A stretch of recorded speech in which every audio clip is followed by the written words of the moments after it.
Well, good evening. Thank you all for coming out and enjoying this very nice spring evening with us here in the law school courtroom.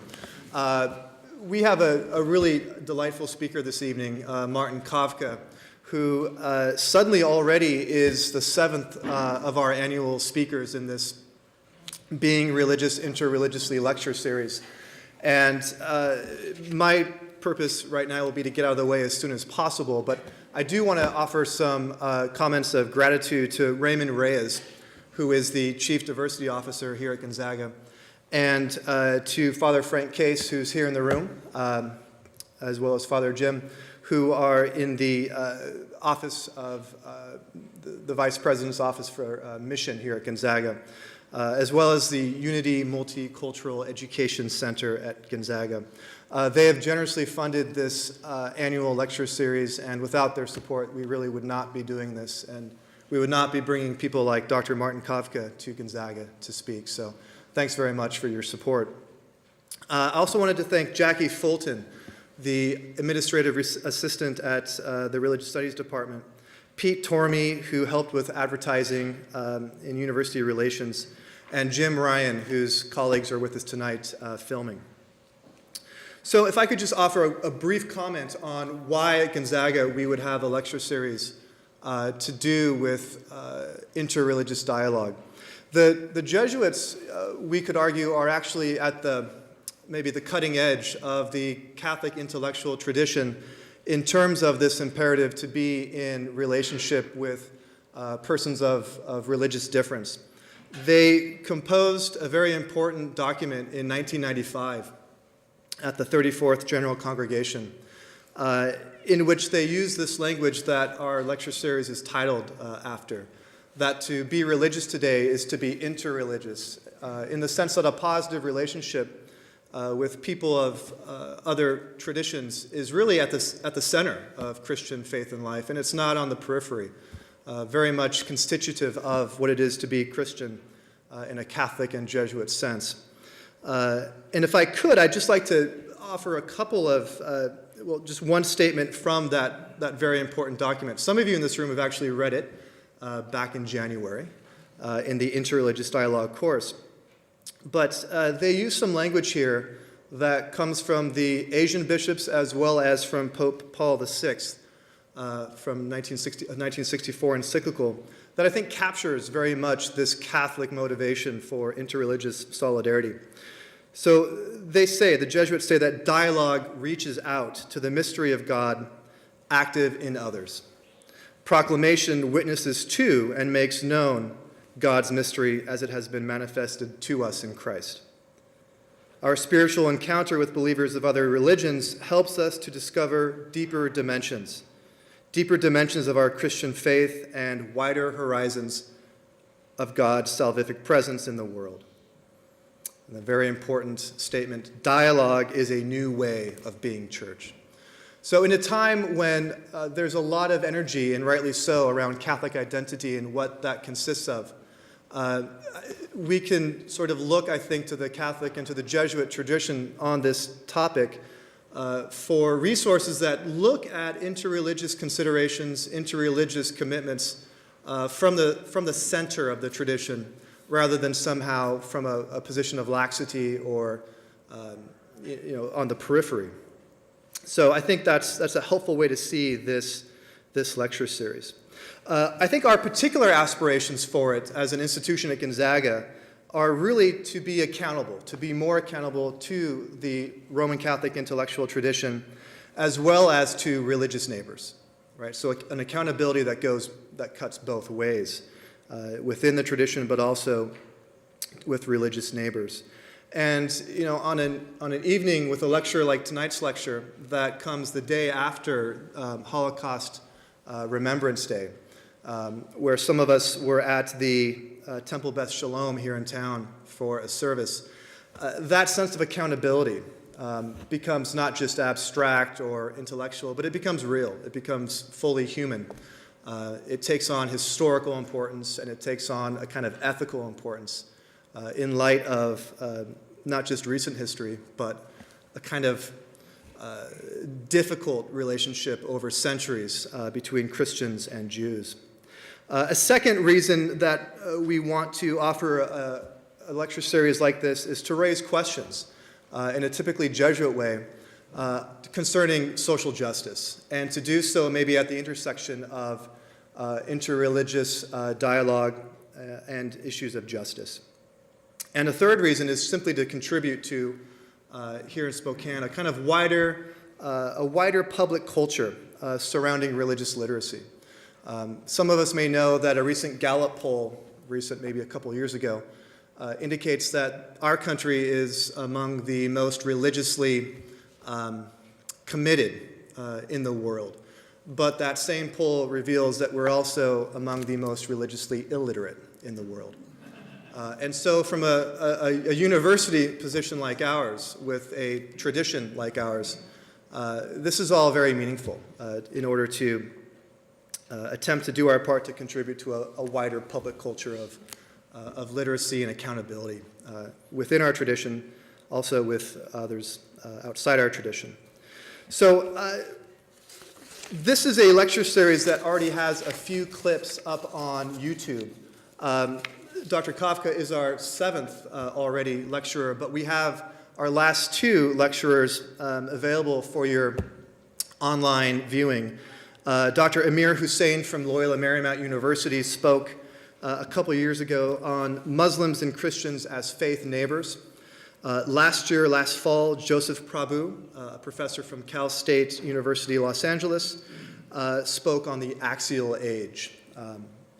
And so Dr. Kavka will speak tonight on Christian-Jewish understanding. So we have a brief Holocaust memorial service right now, just to take a couple minutes. The fact that we have Dr. Kavka with us tonight and that Yom HaShoah was last night, it's too good of an opportunity not to do this. So I'd like to introduce Rabbi Dr. Elizabeth Goldstein, who will lead us in a brief memorial service, and then Dr. Shannon Dunn will introduce our speaker. So Dr. Goldstein.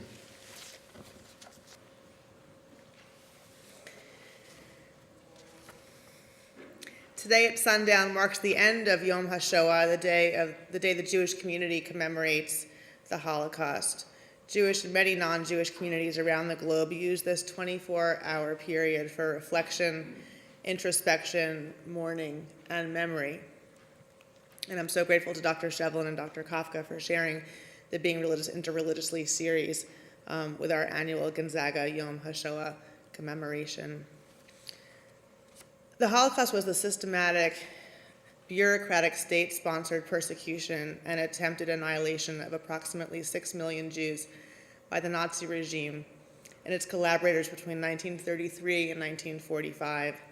The Nazis who came to power in Germany in January 1933 believed that Germans were racially superior and that Jews deemed inferior were unworthy of living.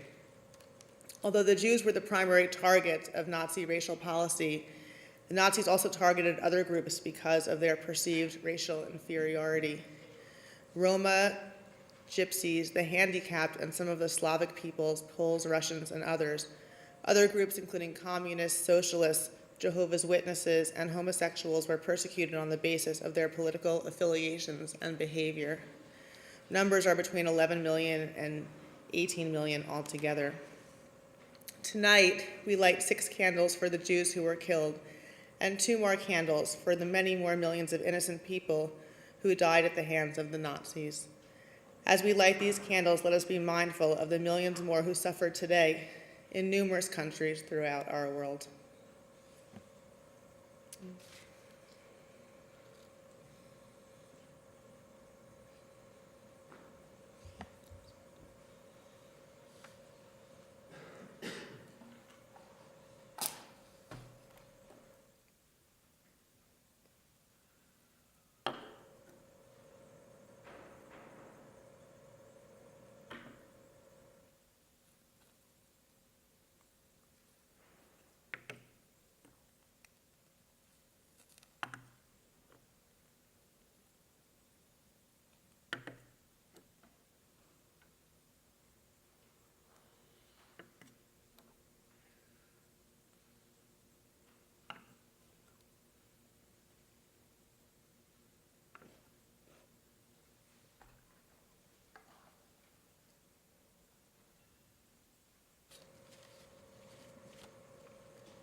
I will now chant the Jewish prayer of mourning the dead and then recite it in English.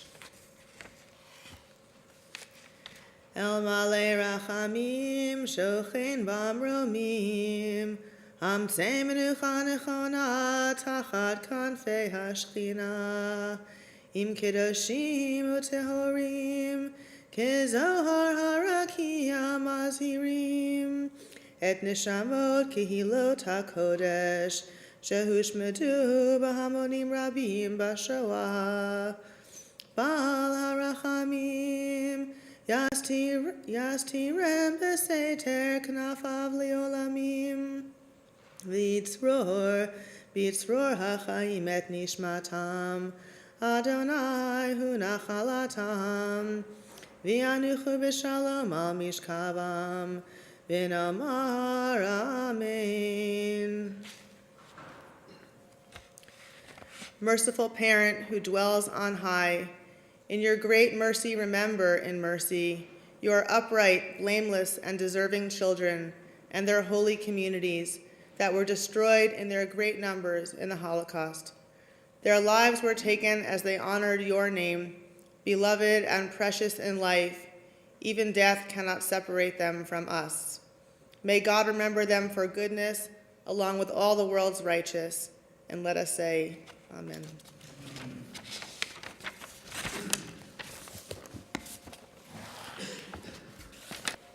It is my pleasure to introduce Dr. Martin Kavka, who holds a doctorate in religious studies from Rice University. And he's the author of numerous articles and several edited volumes. His book, Jewish Messianism and the History of Philosophy, published in 2008, won the Jonathan Schnitzer Book Award. Dr. Kavka is co-editor of the Journal of Religious Ethics and will return as a professor at Florida State University after holding the Philip and Muriel Berman Chair in Jewish Studies at Lehigh University.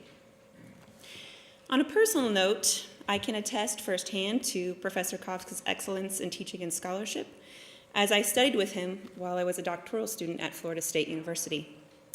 He is a careful and thought-provoking thinker who engages students at a deep level in the classroom and outside of the classroom as well. And for this, he has received recognition as an excellent and outstanding teacher. At Florida State, Professor Kavka regularly offered a class on Jewish literary, theological, and cinematic responses to the Holocaust. I had the privilege of serving as a teaching assistant for that class one semester. One of the main themes of the course was the seeming impossibility and yet the necessity of narrating the violent events that defied post-Enlightenment thinking about human rationality and human dignity. Much of what I have learned from Dr. Kavka has entailed an understanding that human rights discourse and corresponding ideals such as human dignity cannot be based on simple recognition of the sameness or identicalness of human beings. Perhaps human rights discourses, and by extension interreligious dialogues, must begin with the shared conviction that human beings have a fundamental equality that cannot be erased.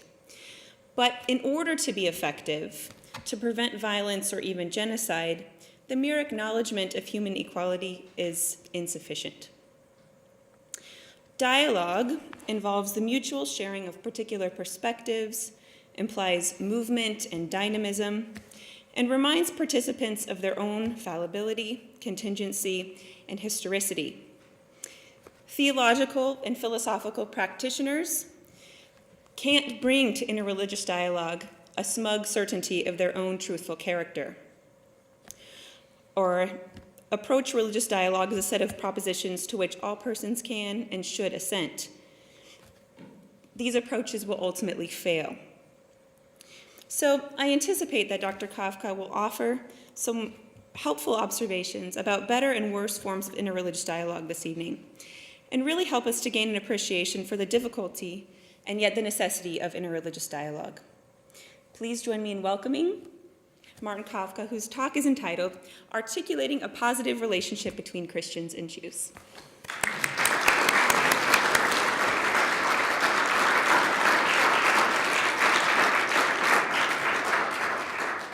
Hi, thanks. thanks. I'm just gonna Ethel Merman my voice this evening. I hope that's okay. It's a great pleasure to be here this evening. Thank you, Professor Dunn, for that lovely intro. Thank you, Professor Shevland and the rest of the Department of Religious Studies for hosting me, as well as Father Case and Raymond Reyes. And I also want to especially thank Rabbi Elizabeth Goldstein for leading the remembrance of those who perished in the Shoah. And finally, I want to thank all y'all who are here tonight. I'm deeply flattered that you chose this event over the Gonzaga Symphony Orchestra's performance of Mahler's First Symphony. I mean, the second, I would have really doubted your sanity in coming here. But the first, I can sort of understand that you're here. Anyway, fine. So in this talk, I want to do something locally based. I want to talk about Gonzaga as an institution and Gonzaga's program of having this lecture series of the religious studies department's impetus to include more religious pluralism in its curriculum. But I really want to talk mainly about this lecture series in which I speak and its aims of producing a positive relationship between Catholics and believers of other faiths. And I also want to talk about the degree to which it can achieve those aims. What I'm going to do is I'm going to argue that this lecture series has its power within the context of various academic units at this institution and their work. It's going to take me some time to get to that conclusion. I want to cut off other options that might seem to be easier, but which I'm going to argue are problematic. This is always how I do. I take an audience to the edge, and then I sort of pull you back. So that's the butchest I ever get. But I want to introduce myself a little bit more before I fully get going. I've been asked to speak on interreligious issues on a couple of occasions in the last few years, and I'm always a little wary of doing it for autobiographical reasons. And as will become apparent, giving a talk like this is an act of atonement for me. My path to Jewish studies has been a circuitous one, and I will not bore you with all the twists and turns that led me to be here behind this podium in this room this evening. But I became a baptized Catholic at the age of 13 while I was being educated by the Benedictine monks of St. Louis Abbey. And in my late teens, I fully expected to join that community as soon as I graduated from college. I never did become a postulant, and I left the Catholic Church while I was a college student. But I did become a church organist. I guess that's like the next best thing, right? And I kept that up in my college years and well into graduate school when being the substitute organist on a list just allowed me to supplement my graduate student stipend.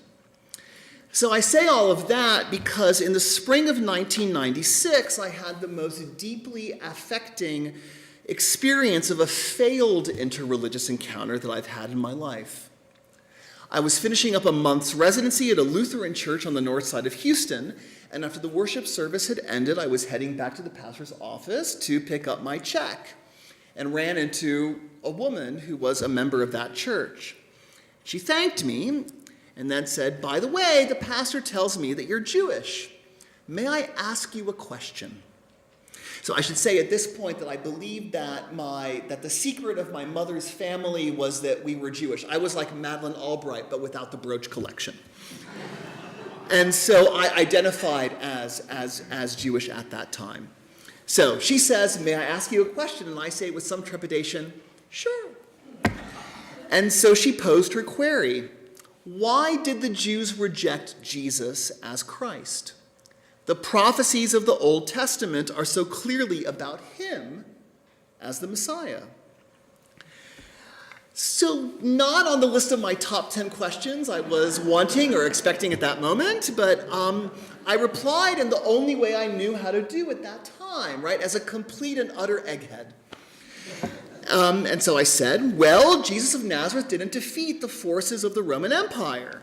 At that time, the Messiah was understood by the majority of Jews as someone who would give them political independence. And since Jesus of Nazareth died without getting Jews out from under the thumb of the Roman Empire, they concluded that he could not have been the Messiah. At that point, there was not just a pause in the conversation. There was a pause in the space-time continuum. And then the woman replied curtly, "Oh, thanks." And we each went home. The next morning, I phoned the Houston chapter of the American Guild of Organists and took myself off the substitute list. I have not played an organ in public, and neither have I practiced privately since that day 18 years ago. I've always felt awkward and guilty about that encounter. And my sense is that her muted response, "Oh, thanks," told me that I was not as polite in my answer as I could have been. For this is what I, in effect, said to her. Why did the Jews reject Jesus Christ as Messiah? Because those who accepted him as the Messiah were mistaken. This encounter failed because it ended only with our shared belief. I mean, we did share one belief, that the other person was wrong. So this point accounts for the possible intensity of interreligious encounters between monotheists, between people of the book.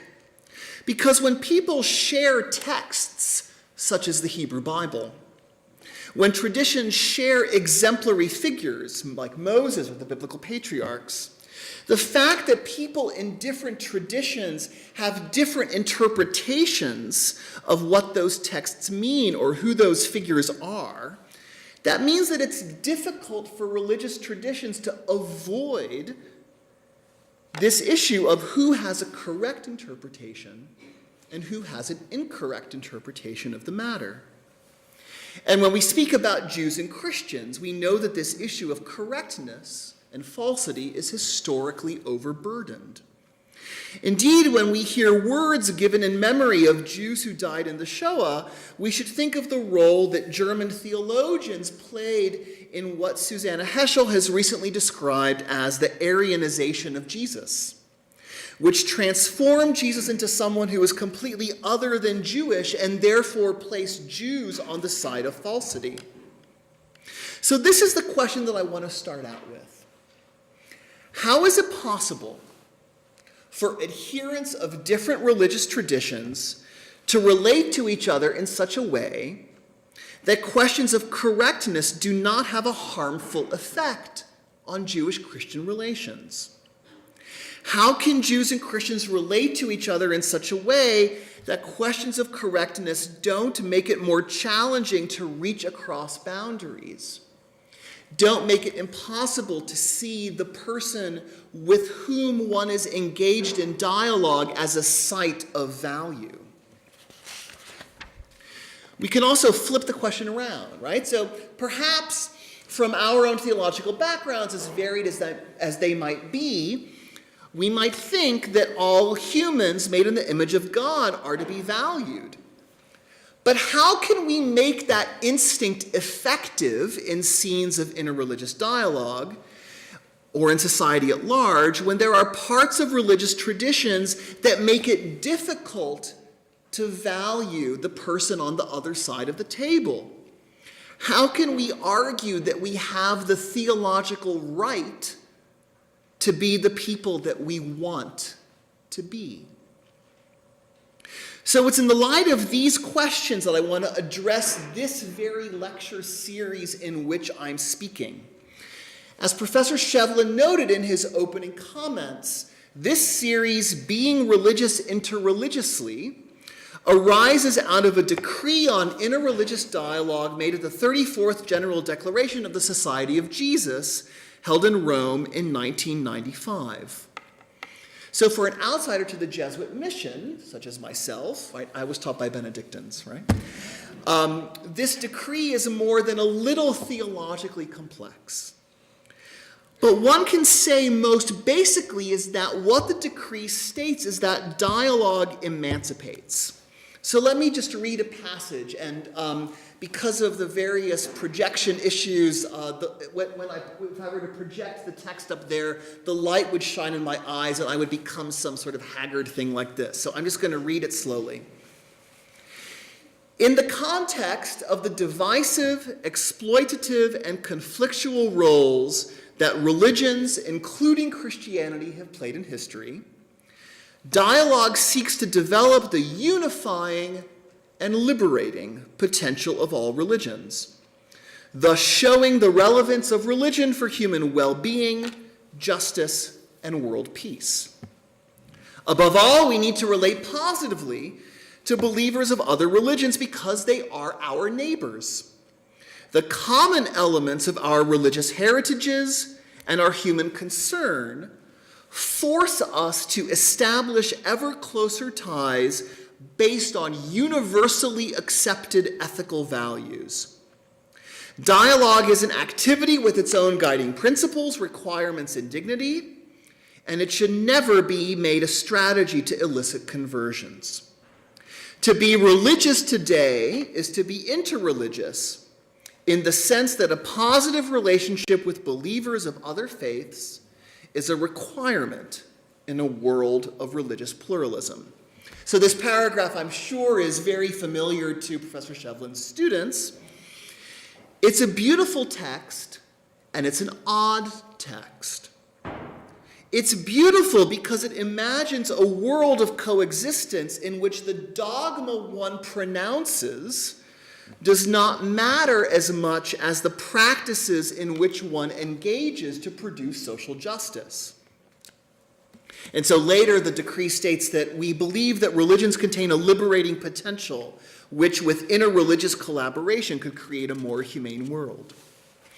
It imagines a world in which that conversation I had in 1996 would never have occurred, right?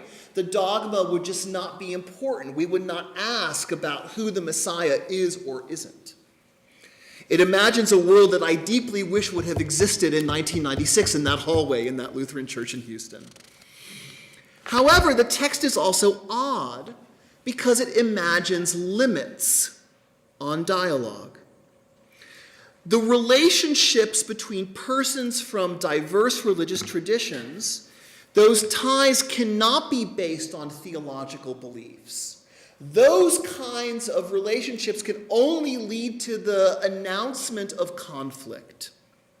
Instead, as dialogue works, as ties between people of different religious beliefs become closer, what comes to the fore are universally accepted ethical values. And those limits on dialogue, right? Because what's happening there in that paragraph is that ethics is crowding out propositional belief.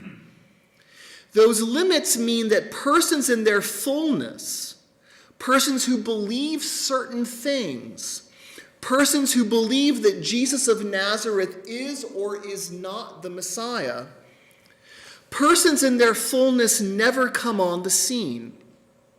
In dialogue as imagined in that decree, something in the dialogue partners is held back. Something is kept safe from the vulnerability and the riskiness of the interreligious scene. So what I'm trying to suggest here is simply that the positive relationship that the decree imagines between people of diverse faiths remains underdetermined. It needs further articulation. How much self-sharing takes place in that positive relationship? If universally accepted ethical values, values accepted by people of differing religious traditions, by spiritual but not religious people, by the people whom sociologists now call the nuns, the N-O-N-E-S, not N-U-N-S, sorry, by secularists, if those ethical values are the contours of this positive relationship, to what extent is interreligious encounter an encounter one in which the partners are still being religious? How can one be religious interreligiously without bringing onto the scene all those theological elements that divide? How can one be religious interreligiously without bringing onto the scene the shared texts that believers think can be interpreted rightly or wrongly? And this is a particularly vexed issue for Jewish Christian conversations, as the decree itself acknowledges when it discusses Judaism, noting that, quote, a shared history both unites us with and divides us from our elder brothers and sisters, the Jewish people, in whom and through whom God continues to act for the salvation of the world. Something is shared, yet the Christian belief that Jesus came to fulfill the Torah remains something that divides. So Jews and Christians cannot simply mutually affirm each other. Even if Christians believe that the covenant with the Jews has never been revoked, as the newly canonized Pope John Paul II said in 1980, there is always something that cannot be affirmed. Jews and Christians simply cannot affirm each other's claims as to who the Messiah is or is not.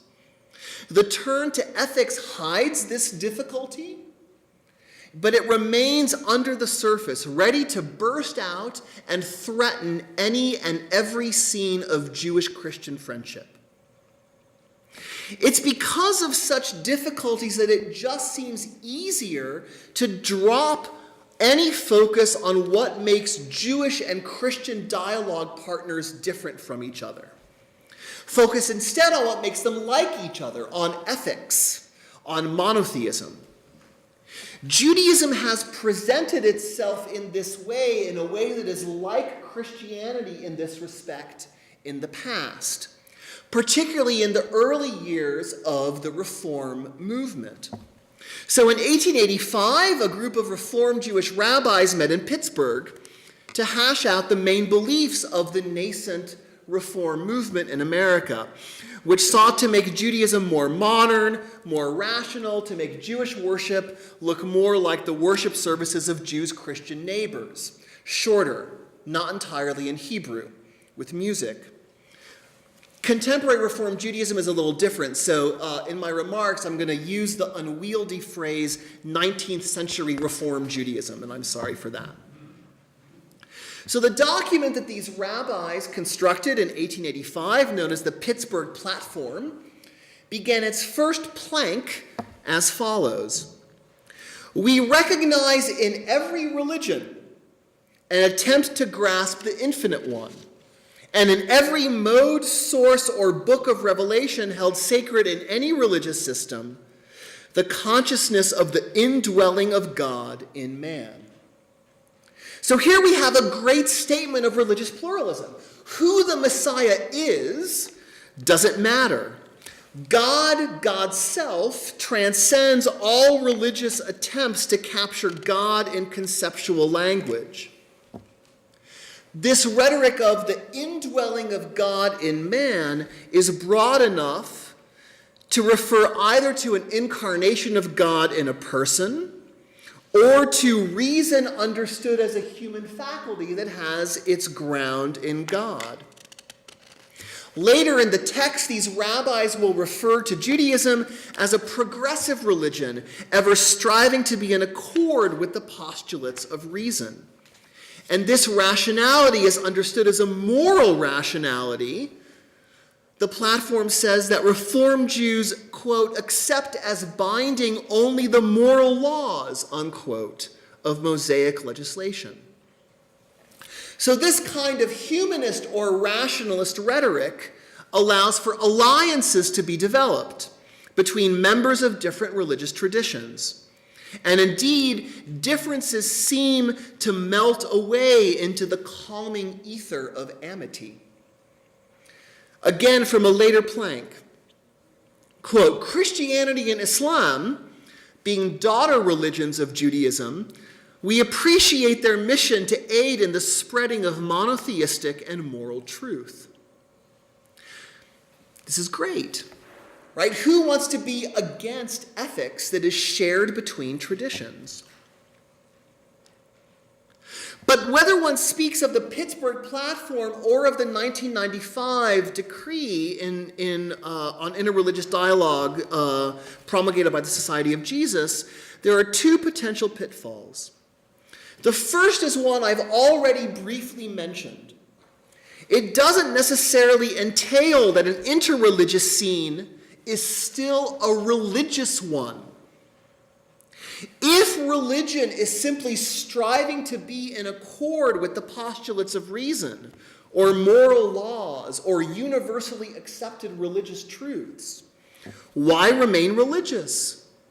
Why not just be a secular rationalist? If ethics is what grounds the liberating potential of religion, why not just be ethical? Ethical.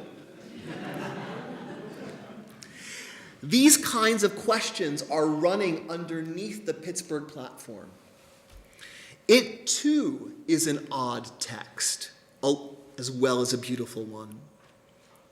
For it can't deal with talking about Judaism merely in the language of ethics. It oscillates between a universalist rhetoric and a fiercely particularist one. So let me go back to that first plank and read more from it. We recognize in every religion an attempt to grasp the infinite one, and in every mode, source, or book of revelation held sacred in any religious system, the consciousness of the indwelling of God in man.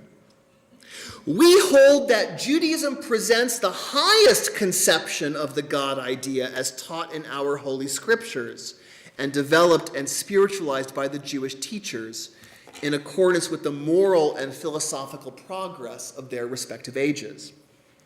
So at the same time that these 19th century Reformed Jews state that all religions get something correct about God, it is also the case that the authors of the Pittsburgh Platform thought that Judaism had the purest kernel of any religious tradition.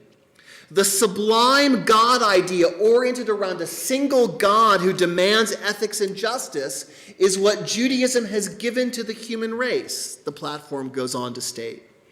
And that idea is simply not as available, although it is available, it's not as readily available in other religious traditions. So the second problem is that it's difficult to suss out from that text, or from 19th century Reform Judaism more generally, just how much agency these rabbis had in constructing this account of Judaism. Right? Just to make a simple point, these rabbis were part of a people who were a minority in America. They wanted to be accepted by majority culture without being completely absorbed into it. In other words, it may have been that the very situation of being minorities constrained them into a position in which describing Judaism as ethical monotheism seemed to be the best way to acculturate to the American context. Their moves were constrained by their situation, and maybe to argue for commonality, to argue for humanism, was to let the majority dictate the terms of the dialogue. To say what counted as good religion was rational and moral, and to let the particular qualities of minority status become much less salient or even to disappear.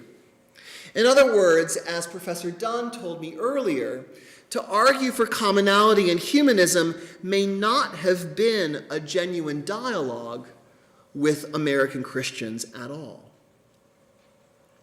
So what I've done so far in just turning to 19th century Reformed Judaism is turn to a data point in the tradition I'm most comfortable talking about in order to raise the possibility that focusing on common religious elements and universally accepted ethical values might mean that interreligious dialogue is no longer religious dialogue.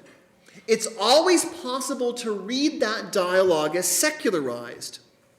Religious people either no longer speak as religious people, or even if they say they do, it's difficult to distill what their religious identity adds to the dialogue, right? So once we come together around universally accepted ethical values, what does my Jewish identity or what does someone else's Catholic identity bring to the dialogue scene?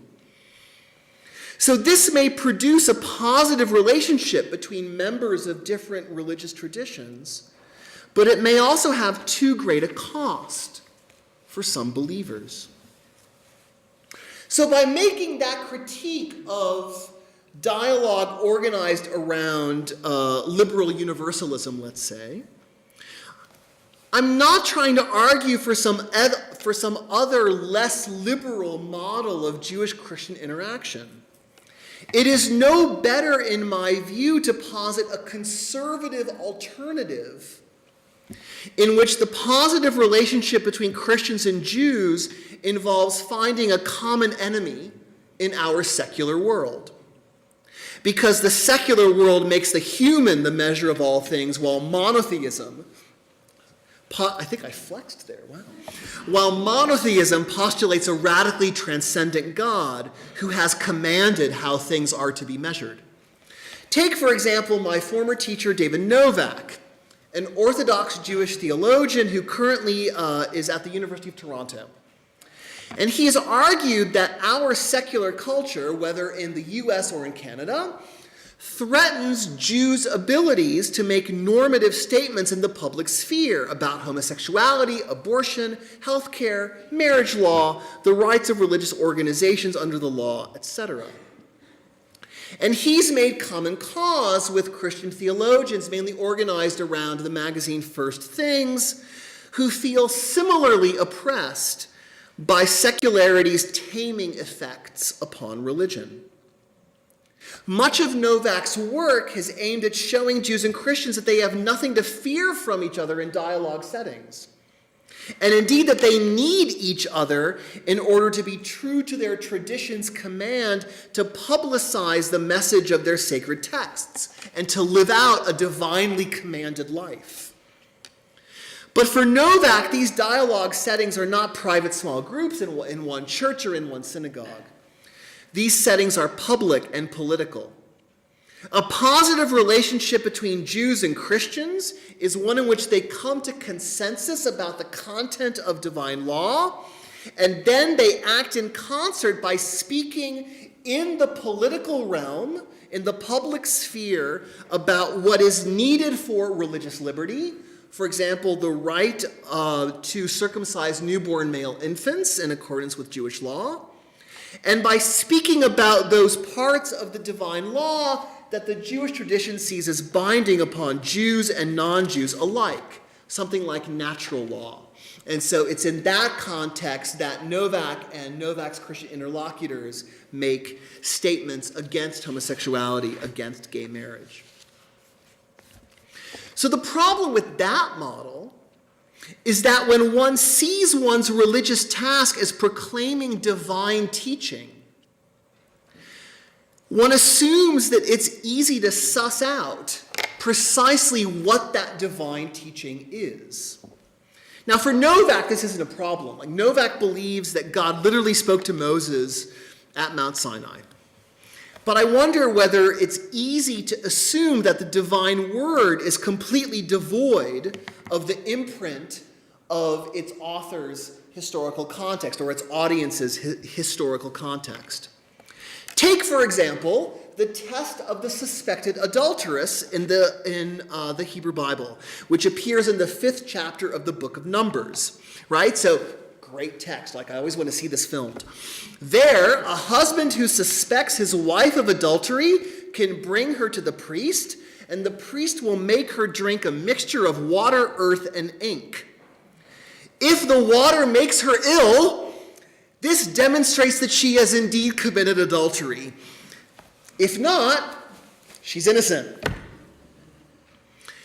And yet, a Jewish text from the 2nd century of the Common Era reports that this ritual had fallen into disuse.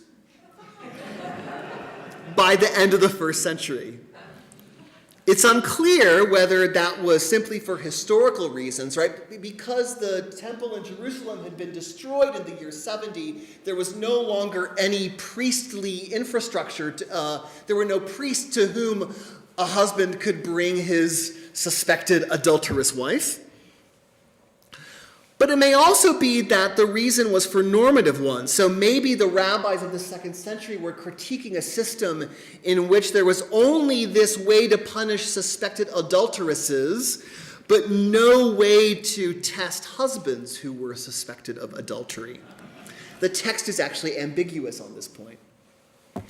Whatever the reason, the shift suggests that different historical settings change the way that Jewish communities understand Revelation. This is simply a different version of what the 19th century Reform rabbis had thought, right? New contexts lead us to understand divine law and what it entails in new ways. So, if I turn to the Pittsburgh Platform in order to doubt the claim that a positive interreligious relationship between Christians and Jews could be built on universal ethics, because we cannot know that that universal ethics is religious and not secular, I've turned to David Novak in order to doubt the assumption that the liberating potential of religion involves turning to some natural core of all religions that is easily legible by members of Jewish or Christian traditions. Both of those strategies for creating positive relationships between Christians and Jews have problems. And so it may be tempting to simply give up on the project of being religious interreligiously. And that was indeed the view of the famous American Orthodox Jewish theologian Joseph Soloveitchik in a 1964 essay entitled Confrontation. For him, solidarity between Jews and Christians was possible, but only because, like Christians, Jews were, quote, human beings committed to the general welfare and progress of humankind. We, Jews, are interested in combating disease, in alleviating human suffering, in protecting man's rights, in helping the needy, etc., unquote. None of those activities for him was an integral expression of his religious identity. And indeed, that argument that interreligious solidarity had to be humanist and not religious was part of a desire to create a safe space for Jews in America, because he was worried about the social inequality between Jews and Christians that would corrupt interfaith dialogue between those in a culturally powerful majority and those in a minority faith community. So here's a quote from Soloveitchik in 1964. "We are not ready for a meeting with another faith community in which we shall become an object of observation, judgment, and evaluation, even though the community of the many may then condescendingly display a sense of compassion with the community of the few, and advise the many not to harm or persecute the few. We do not intend," and here I'm going to do a non-Soloveitchik gesture like snap, "we do not intend to play the part of the object encountered by dominating man. Soliciting commiseration is incongruous with the character of a democratic confrontation. There should be rather insistence upon one's inalienable rights as a human being created by God." I've always thought that those sentences were part of one of the most powerful Jewish contributions to a thinking of interreligious encounter. Soloveitchik acknowledges that what is key for successful dialogue is the equality of the participants. Social power and cultural authority get bracketed off, and this is what the turn to human beings created by God does. But that's also the end of the dialogue scene, right? Soloveitchik also acknowledges that getting to that place of real equality is extremely difficult. As my encounter with the Lutheran woman in 1996 perhaps suggests, judgment, evaluation, and observation is a possibility in any interreligious meeting, especially when one starts that encounter from the position of privilege. Either that woman's cultural privilege of being a member of a majority tradition in the United States, or my cultural privilege that I displayed in my eggheady grad school answer. And yet, Soloveitchik must be dissatisfying, right? Again, we're back in this position that assumes that Christians and Jews cannot encounter each other positively as Christians and Jews, but only as humans, right? No notion of a covenantal relationship with the people at Sinai. No notion of a people who are grafted into the people of Israel, right? That's all bracketed off. Those qualifiers that are integral elements of Christians and Jews' self-understanding are gone. So what's to be done, right? So now we're at the abyss, and now I have to start pulling y'all back. I want to take one point from each of my three analyses of various moments from the Jewish theological tradition and assemble them into a more compelling account of a positive relationship. And in each of these points, I want to return to the woman with whom I had that failed encounter in 1996. And I really wish I remembered her name. Like, that's what I need to atone for, right? The nameless Lutheran woman somewhere in Houston, right? I must find her. Okay, so first, I want to take the demand for equality that we find in Soloveitchik's article, Confrontation. The demand that even if Christians don't seek to convert Jews in interreligious encounters, that Christians not judge Jews or condescend to them, nor use them for their own ends, as might perhaps occur in contemporary Christian Zionism, nor act in such a way that implies that rights are things that are granted to minorities by majorities, as opposed to something inherent within people. So all I want to do is, with that demand for equality, is simply point out that we in this room, at this institution, know a space where interactions begin with the assumption that everyone participating has an equal voice and an equal right to speak and an equal right to be wrong. That place is not the hallway where I had my conversation in 1996. That place is an expletive-deleted classroom where the person at the top of the hierarchy, the teacher, has the time and takes the time to ensure that hierarchies are irrelevant. There, students of any age, college age, adults, can not only learn about how Christians and Jews have understood the world and the nature of the good human life, but also about the long history of anti-Semitism and anti-Judaism, including the Holocaust.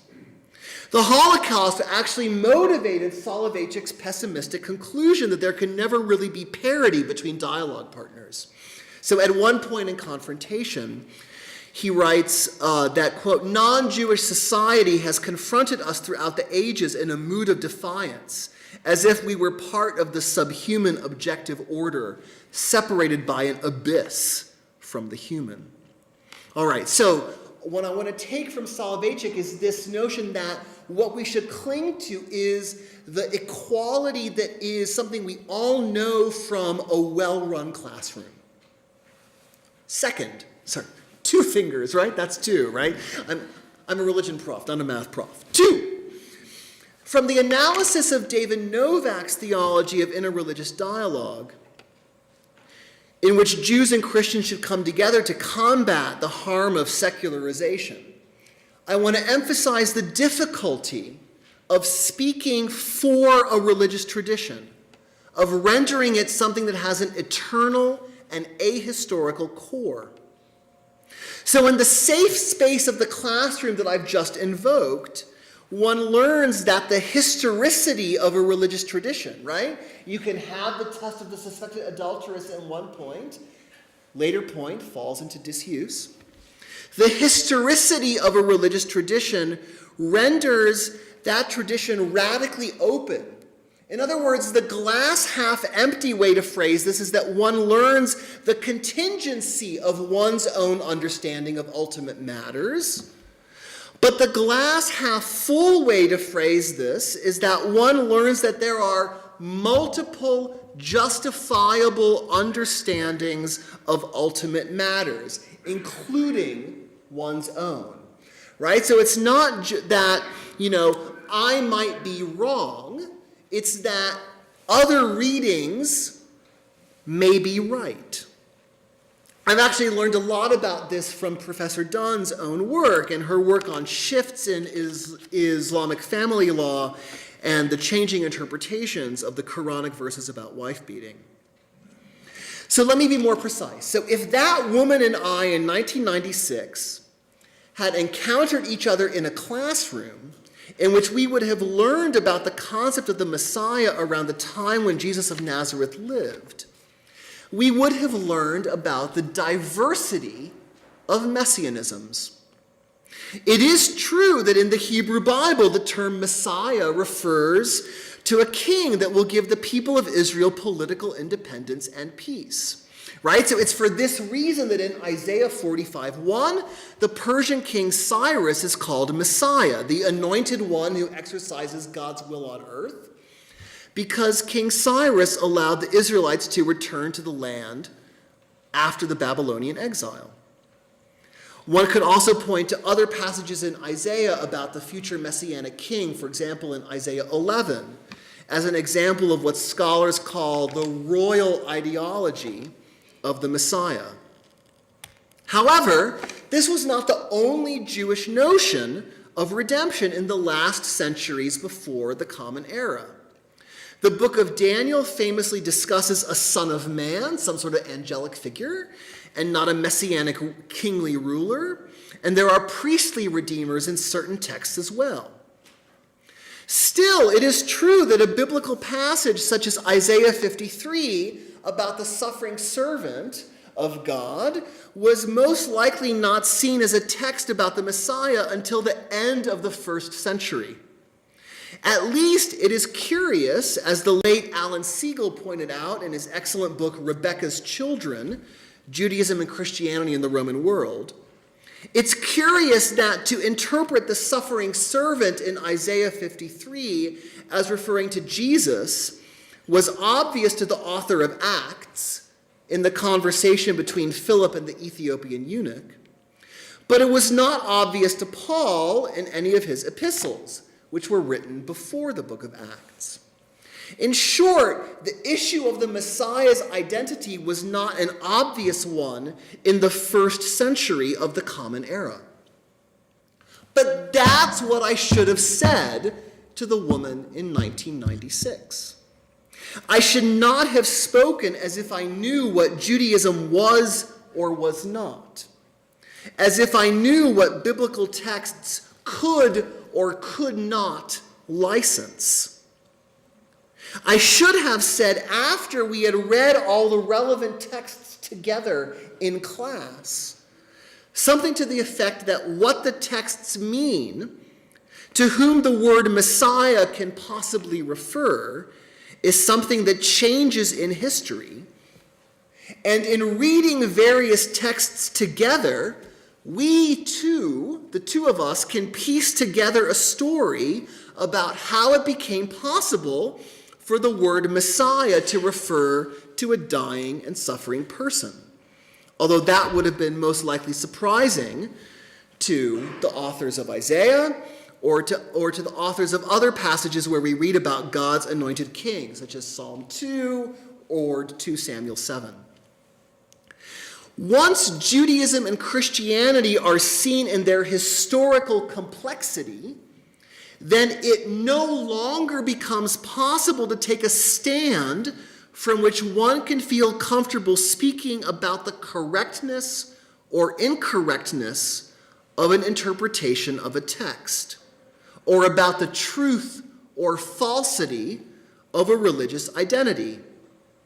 And once Judaism and Christianity are seen in their historical complexity, refusing to speak about truth or falsity in interreligious scenes is no longer something Jews and Christians do because they are simply being polite. It is something they do because they have increased knowledge about the manifold nature of their own and each other's traditions. It is something they do because they can no longer state that one historical period is closer to divine truth than another. It is something they do because they have made that inability part of their own theological identity. Third,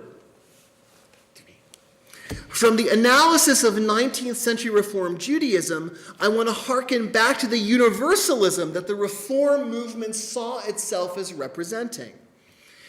And it's moral universalism that echoes the Society of Jesus' claim that increased ties between people of differing religious traditions have to do with universally accepted ethical values. Yet in my imagined classroom with that woman from 1996 and others, in which religious traditions would have been presented in their historically manifold nature, what would have shown itself to be universal would not have been some set of ethical propositions that Jews and Christians hold in common. Although certainly 19th century Reform Jews thought there were such propositions, and the 1995 decree assumes so as well. Rather, what is universal in that classroom is the relationship of difference between various Christianities over time, or in different places in the world at a particular time, between various Judaisms over time, between various possible and legitimate readings of those texts that Jews and Christians share.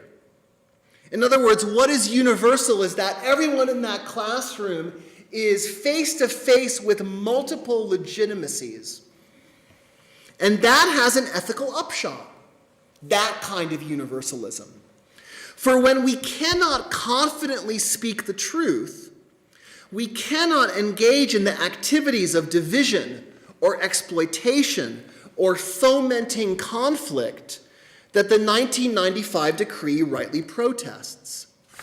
In such interreligious scenes, we can still be religious, but that religiousness entails that when Jews or Christians make doctrinal claims, when they utter the Yigdal or the Nicene Creed, they do so with anxiety and trembling, and not with confidence that they speak truth. In that anxiety, space opens up for a positive relationship between Christians and Jews. And I'd like to think that that kind of relationship that comes out of that anxiety is more stable and longer lasting than a positive relationship that imagines a commonality that may not actually exist, or a spirit of enlightened politesse that states that above all we need to relate positively to believers of other religions because they are our neighbors, as the 1995 decree states. As we know from history, including and perhaps especially including those events that Rabbi Goldstein mentioned at the opening of this evening's event, the claim of enlightened neighborliness does not always have the power to resist powerful cultural trends that would make murdering neighbors or standing by while neighbors are deported to be murdered seem to be a natural and right thing to do. So the relationship, the positive relationship that I'm imagining is rooted in facts about texts and traditions, in their historical manifoldness and the way in which that manifoldness makes makes people in a dialogue seem anxious that what they say is true. So that's what I'm trying to do in articulating a positive relationship between Christians and Jews. Thank you for your attention, and I look forward to further atoning for my sins of 1996 by listening to all y'all during the Q&A. Thank you again.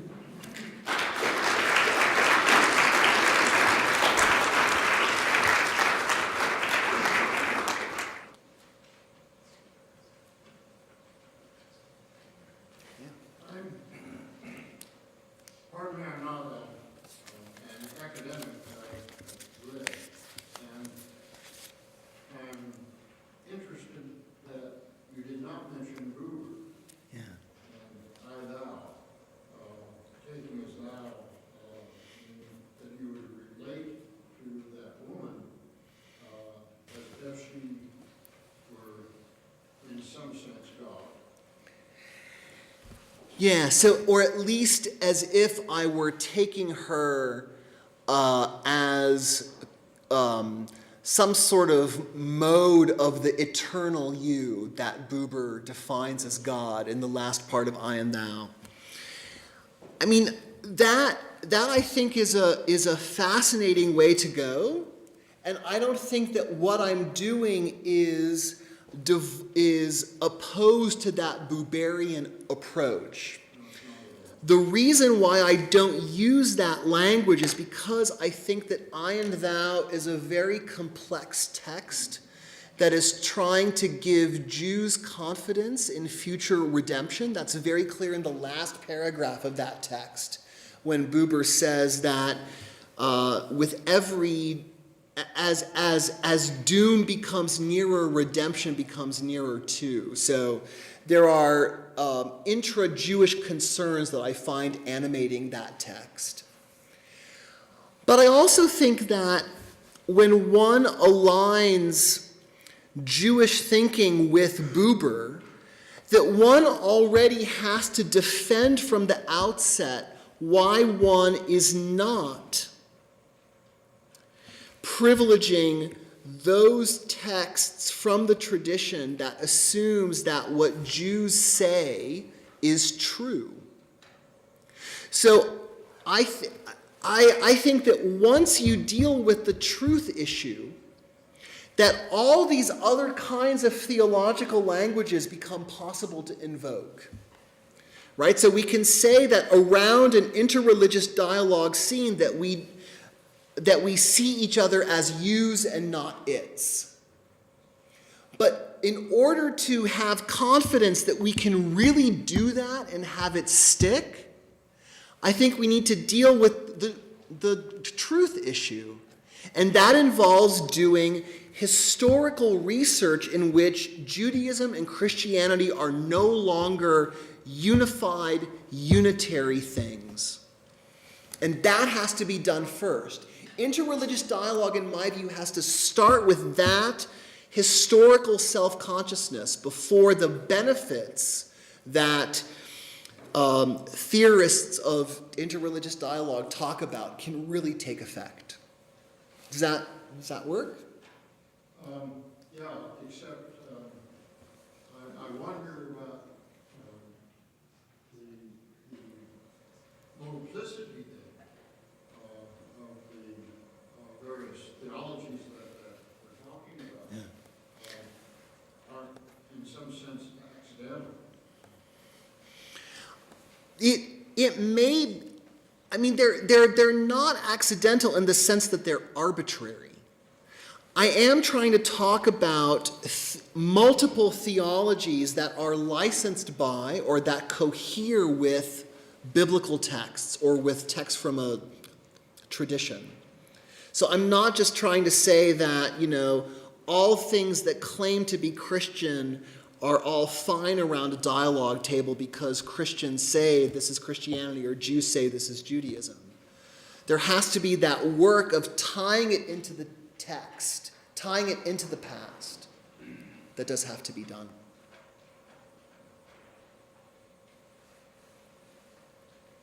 Yeah. I'm a Lutheran, so I think you should forgive forgive me. We're all Swedes, Norwegians, and Danes, and it takes us a few years to figure things out. No,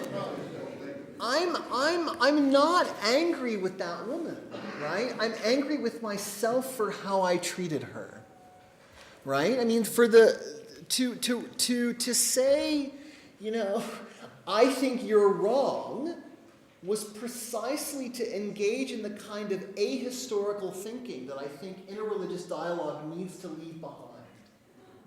Right? So I am speaking to her wherever she is. Hi there, Lutheran woman watching this on YouTube years later, so that she will forgive me for that encounter. Right? This is something that has stuck in my head for 18 years and hasn't gone away.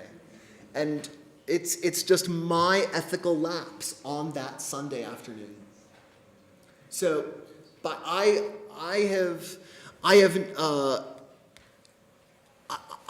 felt awkward in that conversation, but I don't hold her responsible for that, right? It should be the most natural questions for Christians to ask Jews why they aren't Christians. Right? I'm a product of Catholic school. I know this very, very well. Right? So again, I don't hold that against her. After like that first day when I took myself off the organist list, like I've never held it against her.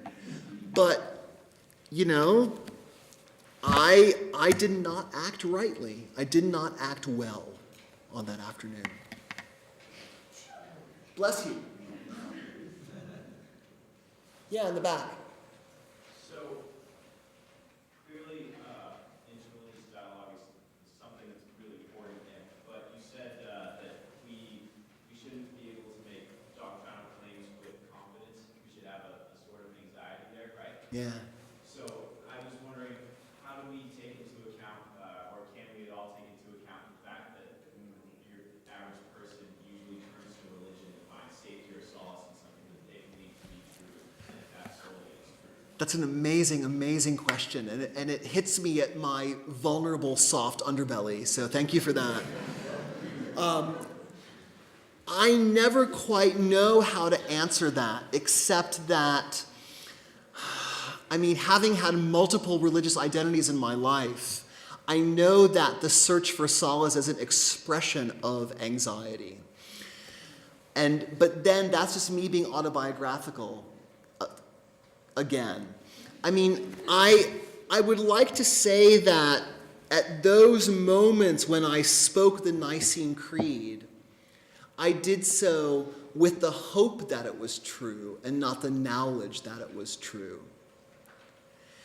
Now, I don't know how possible it is for believers to maintain that sense of hope in making creedal statements.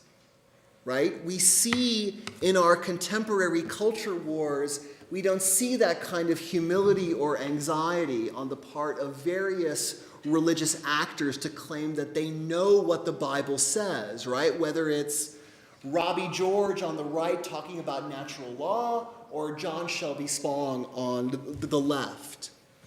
You're right to say that in our culture we don't see representatives of religious traditions acting with that kind of humility or anxiety about speaking for those traditions.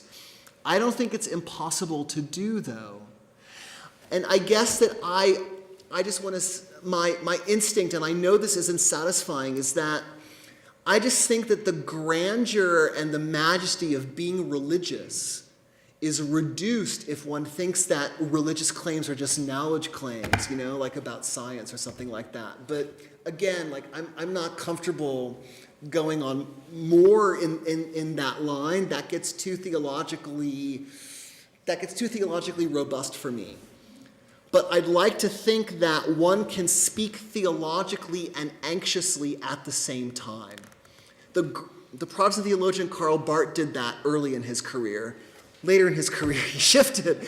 But there are representatives in religious traditions of people who write about anxiety. So my favorite work by Abraham Joshua Heschel, the great 20th century Jewish thinker is his posthumously published book, A Passion for Truth, in which he talks about anxiety as a theological virtue. And I'd just like to see more of that.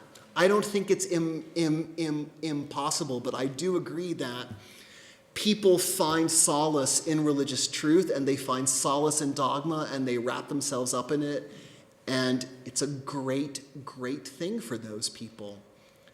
But it's not the only great thing possible about a religious identity. I'm sorry, I should be able to say more, but I'm sorry.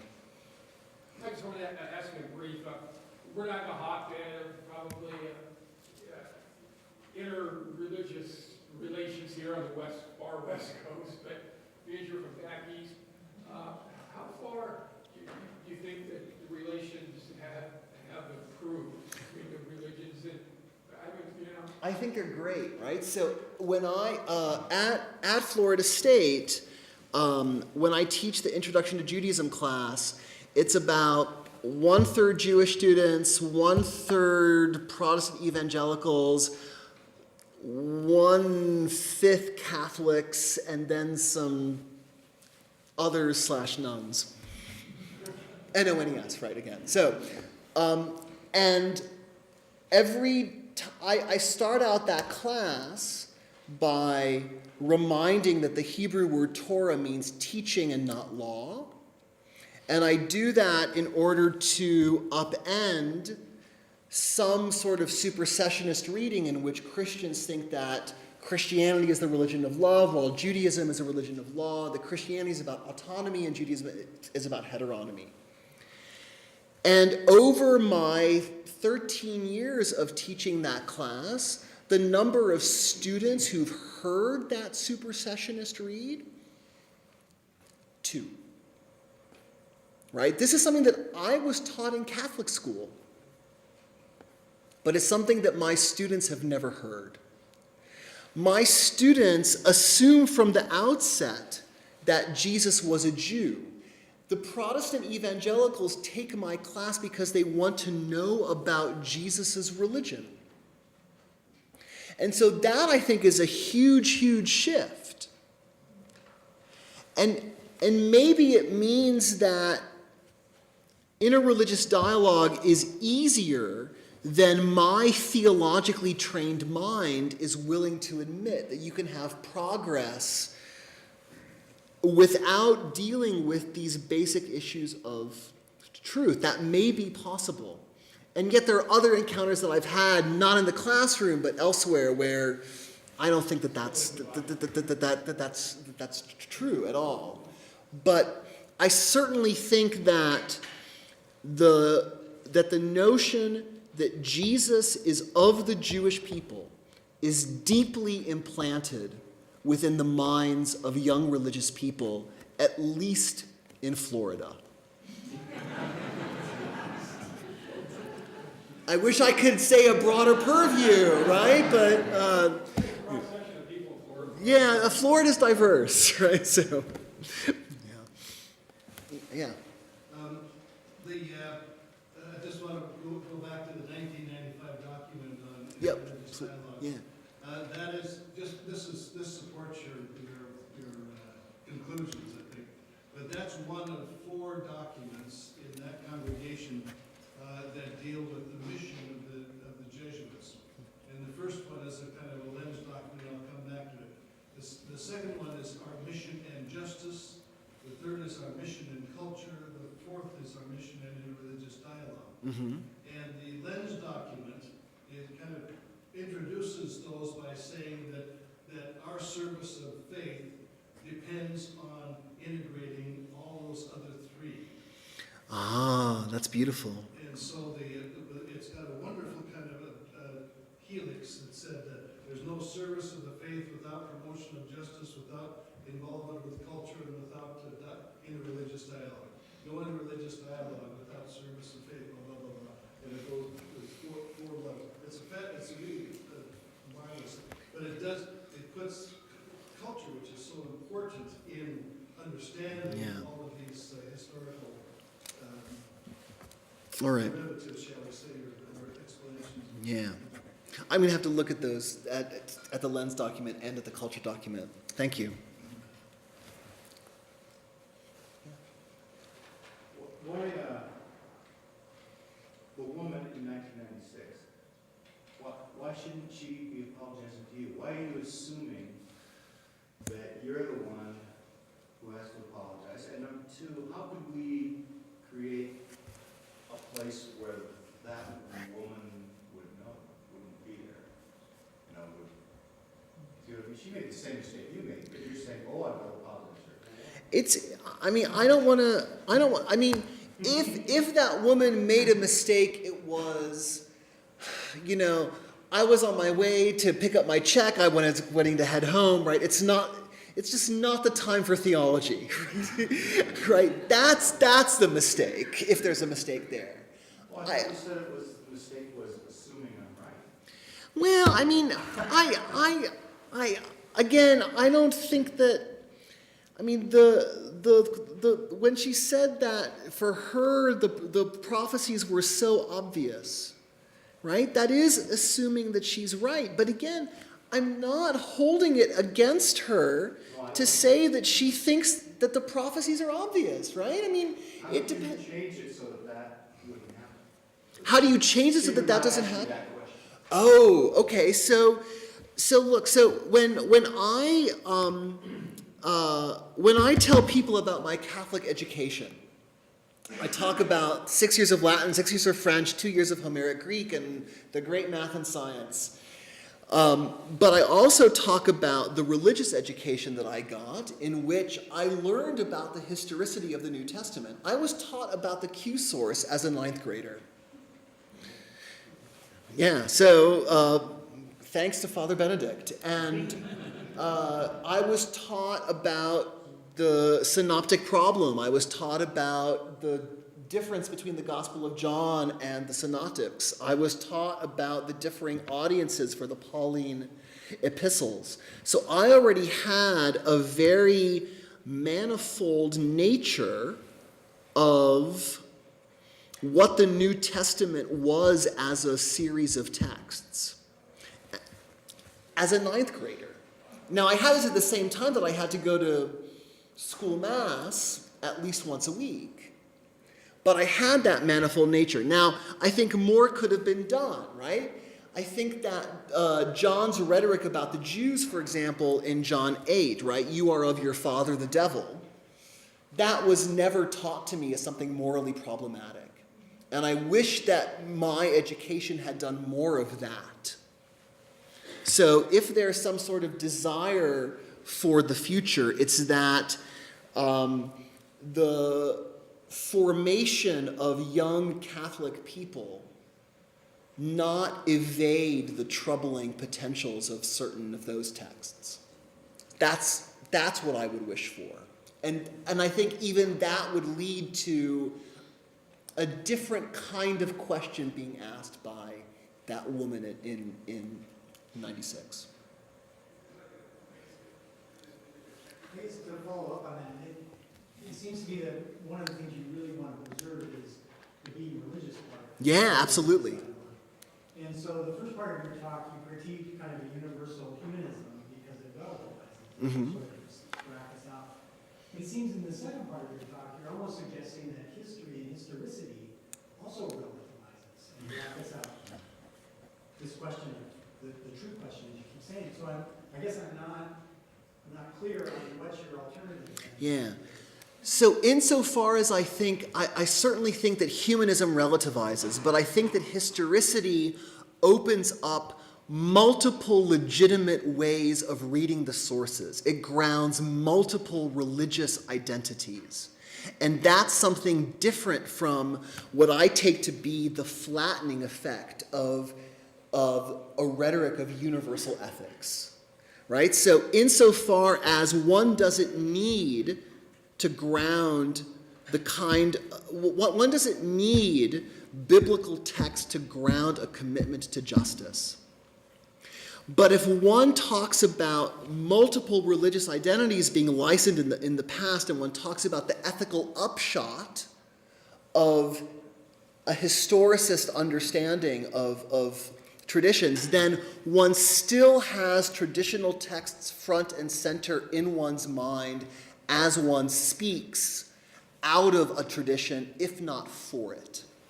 So that's the difference that I'm trying to make, that historicism opens up multiple possibilities for being religious, and that saves people around a dialogue table from the risk that when they say that they are there as Christians or as Jews, they can't actually cash out that rhetoric, because they could just be secular Kantians.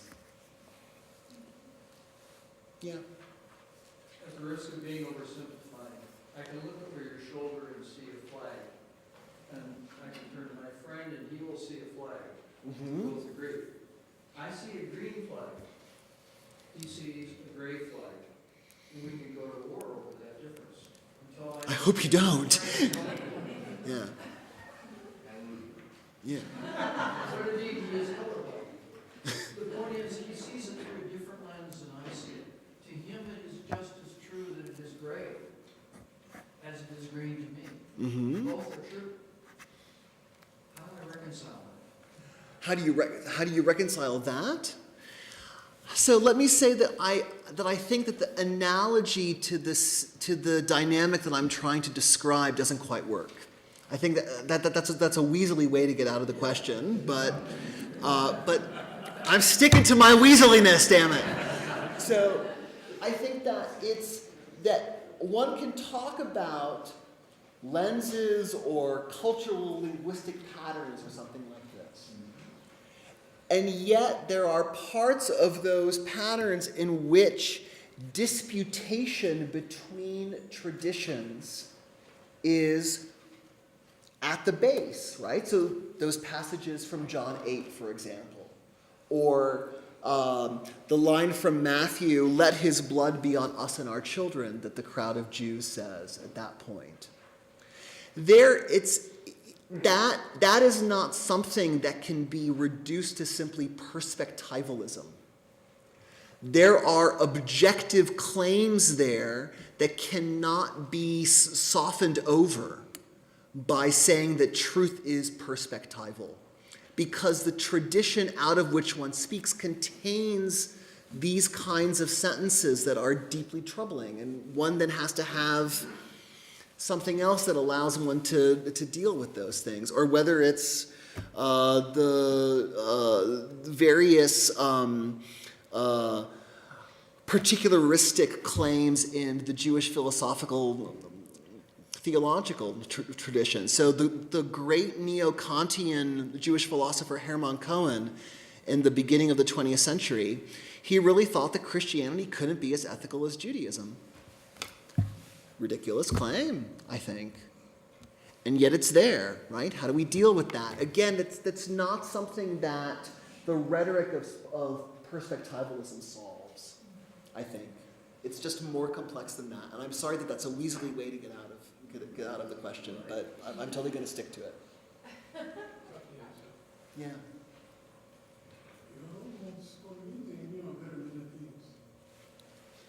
I actually wrestle with the fact that when you talk of Judaism, Islam, and Christianity, they come together and they call themselves Al-Kitab, people of the book. Mm-hmm. Now, where is the rest of the world? Yeah. We can have a dialogue with Al-Kitab, with the people of the book. But where are the Chinese? Where are the tribal people? Where is their place? I want to say that should be next year's speaker, but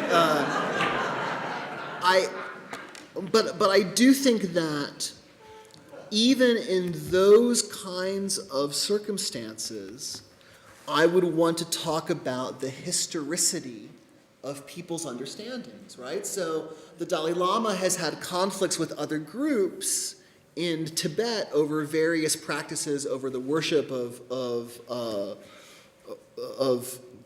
various figures, right? So I would not want to say that The Dalai Lama is representative in a certain way. The Dalai Lama is engaged in conflicts and contestation over the meaning of Buddhism. And so what I'm saying about the way in which opening oneself up to the facts of contestation is actually something that is liberating, right? Because you find multiple identities grounded in a tradition. That move, there are parallels to that even in non-monotheistic traditions. So that would be my instinct to talk about that. But that means that, the scholar who I think about who knows about that in Buddhism best is Don Lopez from the University of Michigan. So you should invite him. I know we're getting close on time. I want to just ask a quick question about a comment you offered toward the end to do with the classroom. Yeah. What the university classroom can function as. And this is when you were pulling us back from the cliff. Right.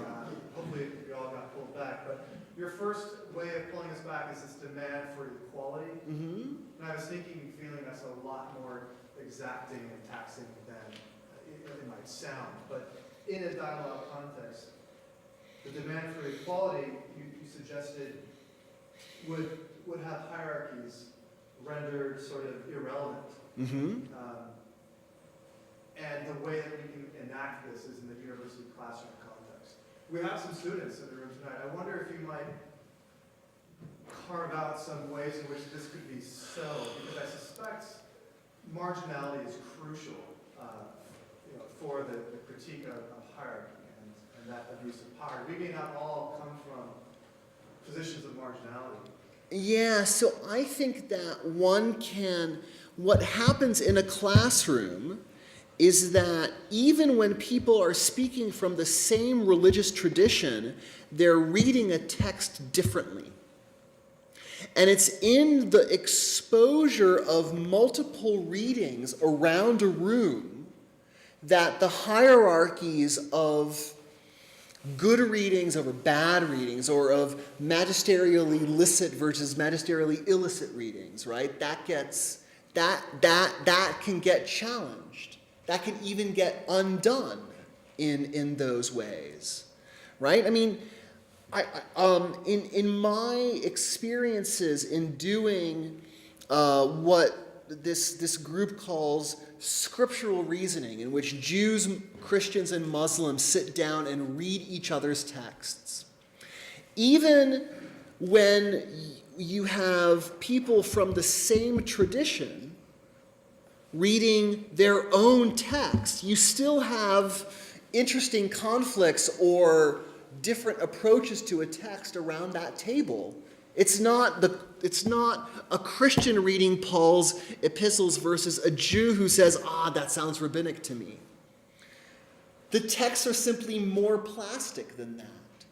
And so I think that the way that this works is that a teacher takes it as her or his job to empower students to read texts in public and to interpret them for that student's classmates in the room, around the table, depending on class size.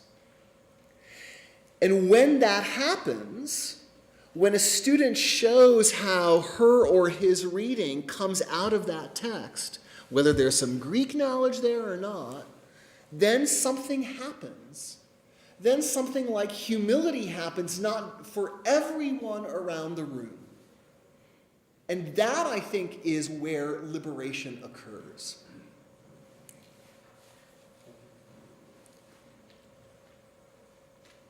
Final comment or question? Appreciate you guys bringing somebody with his abilities here. You don't get people like that. So damn too often. You should cut the YouTube clip off before that. Yeah, right, so.